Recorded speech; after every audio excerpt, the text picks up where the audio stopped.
A few days ago, I made a video about why the Milwaukee Bucks were able to beat the Miami Heat in the first round so easily. And at the end of this video, if you guys watched, you know that I made a bold prediction at the end saying that in the second round here, the Milwaukee Bucks will be able to beat the Brooklyn Nets. So what I'm going to be doing in today's video is going through 5 main reasons why I think this is possible to happen. If you guys watch my channel, you know that throughout the entire season, I've been one of the very few NBA fans that have doubted the Nets for multiple different reasons. I'll be going through a few of them today as well, but I truly think that after we've seen what we've seen from the Bucks throughout the regular season, how they're built this year, and also what they did to the Miami Heat in the first round, absolutely destroying the reigning finalists, I think that this is their year, and they are the team that has the best chance remaining. Even though it's just in the second round, they have the best chance remaining to beat the Brooklyn Nets. So like I mentioned, in this video, I'm going to be going through 5 reasons why I think they can ultimately end up beating the Brooklyn Nets. So before we get into it, if you're new to the channel, make sure you subscribe so you don't miss out on any new videos. I'm going to continue to post tons of content during the playoffs, and with that being said, let's get started. The first and biggest reason I'm going to be discussing why I think the Bucks can beat the Nets in the second round is because they're one of the very few teams that matches up well with them defensively. We know that the Brooklyn Nets obviously have their big three of KD, Harden, and Kyrie, and I know that they've been playing well as a team because Harden's taking on the role of being more of a facilitator, along with Kyrie kind of doing the same thing at times, but they're still going to play a lot of ISO ball, and they're still the most dominant because they have guys that can score one-on-one. But the Bucks actually match up really well with this team. They can put Drew Holiday on Kyrie, PJ Tucker on Harden, and Giannis on Kevin Durant. And if any of these guys get beat, they still have a lethal rim protector in Brook Lopez. And having 4 guys, 4 all defensive caliber players on a team is going to be the key to success when you're facing the Nets, especially if they match up well like this Bucks team does. I mean, let's start with the Drew Holiday versus Kyrie matchup. We've seen at times throughout the regular season, the Bucks are 2-1 against the Nets in the regular season this year, and we've seen how Drew was able to disrupt the way that Kyrie operates offensively. And I think in general, we all know how good of a defensive player Drew Holiday is. I mean, he's one of, if not the very best perimeter defender in the entire NBA, and he can take on the task of guarding the other team's best player, or one of the other team's best players like Kyrie. Like I mentioned, he was able to disrupt Kyrie in matchups throughout the regular season, and if you guys watch my channel, you know in the video that I made where I went through my all NBA teams, all rookie teams, and all defensive teams for this season, I had Drew Holiday on my all defensive first team. He's truly one of the best defenders in the NBA, and he's going to make it really tough on Kyrie.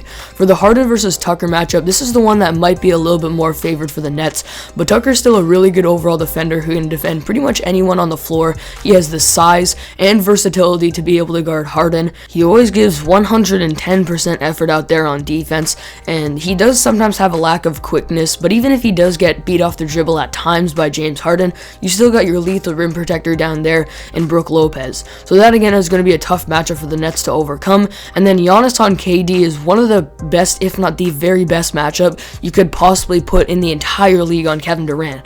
I mean, Giannis is the reigning defensive player of the year, and so far in the playoffs he leads the NBA in defensive win shares, and he's one of the extremely rare players that has the skill, the size, the athleticism, and the quickness, and the shot blocking ability as well to guard Kevin Durant. And this is going to be one of the very few times that Kevin Durant is actually challenged by his defender. He's the same height as Giannis, and Giannis is the reigning defensive player of the year.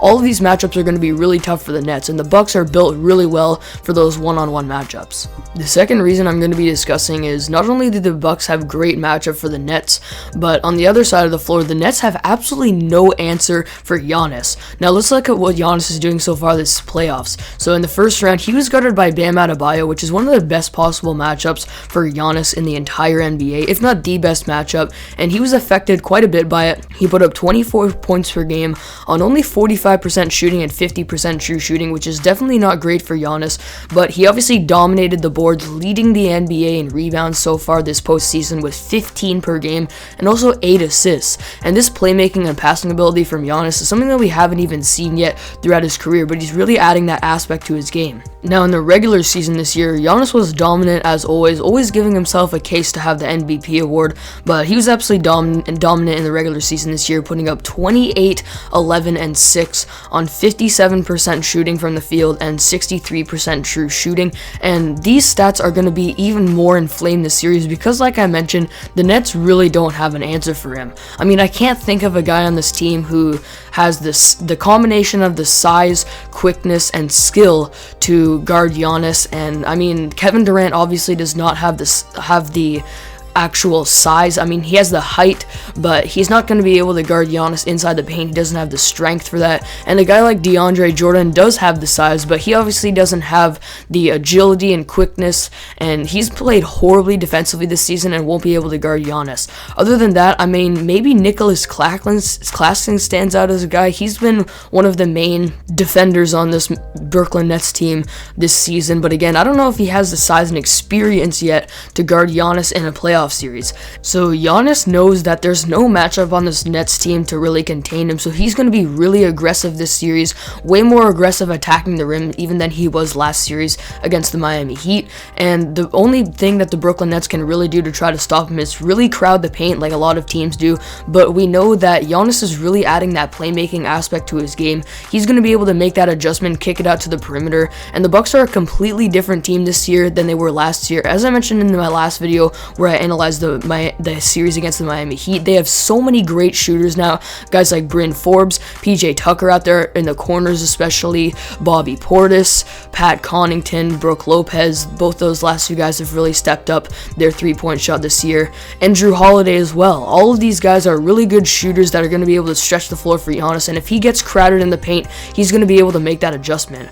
Overall, I think Giannis is going to completely dominate this series and average numbers similar to something like 33 points per game, 12 rebounds per game, 8 assists per game on something like 62% shooting from the field. It's going to be a ridiculously dominant series from Giannis. The Nets really just have no answer for him, and if they do really try to crowd the paint, he's going to kick it out to the three-point line, and those new lethal shooters that he has are going to knock down that shot. The third reason I'm going to be discussing is how the Bucks are really more prepared as a team than the Nets are. And I'm going to talk about this in two reasons, and talk about the Nets' chemistry too, and also their defense and how their defense isn't prepared enough to win a big series like this and ultimately win a championship. And those are going to be the last two things I'm talking about. But when we talk about the Bucks and what they've done, not only this season but also in the playoffs with their ball movement, they've led the first round of the playoffs this year in assists with around 27 per game, and we'll probably have more, to be honest, in the series against the Nets, just because the Nets are really not that prepared defensively. And like I mentioned, if Giannis is going to be crowded in the paint, he's going to have tons of opportunities to kick it out. They're going to be moving that ball on the three-point line, and it's not going to, the Nets defense is just simply not going to be able to contain this. Like I mentioned, they lead the NBA playoffs so far in assists, and this is really going to factor into this series, how the Bucks are more prepared as a team. They have much better chemistry than this Nets team, and overall, as an overall unit, I think they have what it takes to get this done. 27 assists per game is a lot, and I think this is going to be even more in this round against the Nets defense. The Nets have been doing pretty well with movement too, but as we know, they're more of an ISO team, and if they do try to play that way against the Milwaukee Bucks, like I mentioned, it's not going to work as it usually does with these dominant players, because they have guys like Drew Holiday, Giannis, and PJ Tucker guarding their big three. So overall, as a team and as an overall unit, I think the Bucks are more prepared here. They're going to average close to 30 assists in this series. For my fourth reason, let's continue to talk about chemistry and how the Nets' big three have only played a grand total of 8 regular season games together this season. In total, they've played 13 together because they did get some experience playing together in that series against the Boston Celtics, and I think that's going to help them because they were able to prepare a little bit in that series playing together and everything like that. But there's offense still, I don't think it was as dominant as I expected in that series, even though they ended up winning in 5 games against a defense with the Celtics without Jaylen Brown. I expected them to be a little bit better, but they still don't seem to have that dominant type of team offense that we were expecting, because they've only played a grand total, as I mentioned, of 8 games together in the regular season. And for the last 9 years, the championship team's best 3 players have played anywhere from 43 to 73 regular season games together. And here are KD, Harden, and Kyrie playing only 8 games together. And like I mentioned, against a defense like the Bucks, this is going to be tough for them to adjust, because if their one-on-one matchups aren't working because Drew's really making it tough on Kyrie. Giannis is really making it tough on KD, and Harden's also struggling as well to score in the paint and operate with his step backs and everything against PJ Tucker. They're going to have a hard time adjusting and really trying to work as a team to find a way to get this done. And I still think that they will succeed as an offense, but the Bucks, in terms of team chemistry, are way better prepared for this team. Like I mentioned, they did lead the first round in assists, so they have lots of great chemistry offensively. You see how this team really communicates with each other and has been working together as an overall unit for the entire season. Giannis has barely missed any games this season, and he's really developed relationships with his teammates and knows what they're going to do, especially the shooters that he's going to try to kick it out to on the perimeter. And defensively, this team is really well prepared too with their chemistry. They have great communication, they're very good on rotations, and they just have a very good defense as a team. And not only these one-on-one matchups are going to be tough for the Brooklyn Nets to handle, but the overall defense of this Bucks team is going to be tough as well.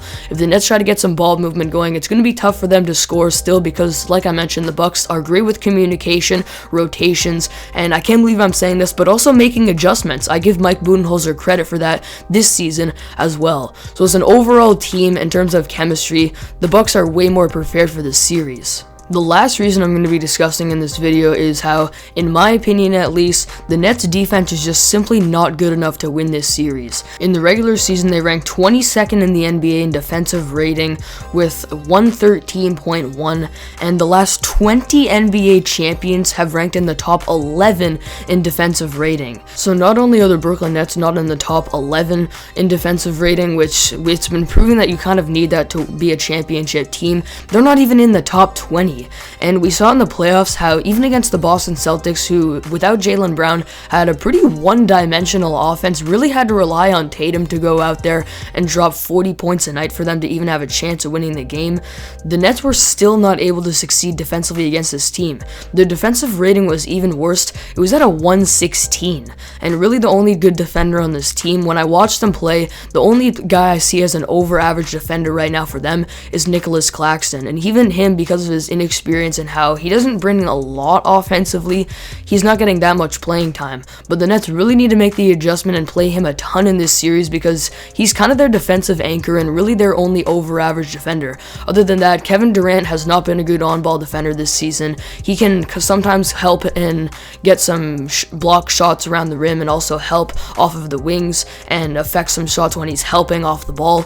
But other than that, this team does not have a lot of good defenders, and I already talked about how they don't have an answer at all for Giannis. That in itself is going to be a huge problem for this team, and their overall defense is just not good enough. The point I'll reiterate once again, because I think this is so important, and I've been talking about it throughout the entire season, why I think this is the reason why the Nets will not win the championship this year, is how their defensive rating is 22nd in the NBA. I'm going to say it again. I mean, the last 20 champions have had close to the top 10 in defensive rating, and the Nets aren't even close there yet. I mean, they're really going to have to pull off a miracle defensively if they want to succeed against the Bucks and hold them to even under just 115 points per game. It's going to be a struggle for this team to do that. So to reiterate my 5 points that I made in this video, the Bucks have really good matchups defensively for the Nets. No one on the Nets has an answer for Giannis, and no one can guard him one-on-one, and if they crowd, he's going to be able to make that adjustment and kick it out to the three-point line, because the Bucks have way better three-point shooting this year.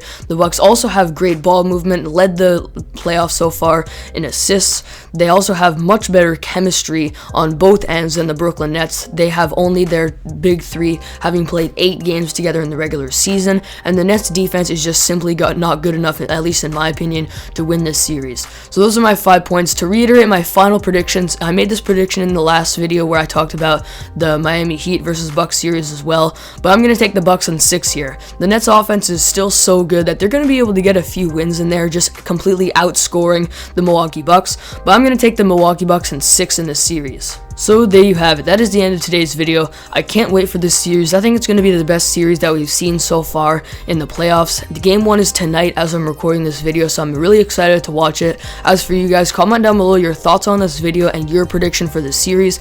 As I mentioned, if you're new, be sure to subscribe so you don't miss out on any new videos, and I'll see you all next video.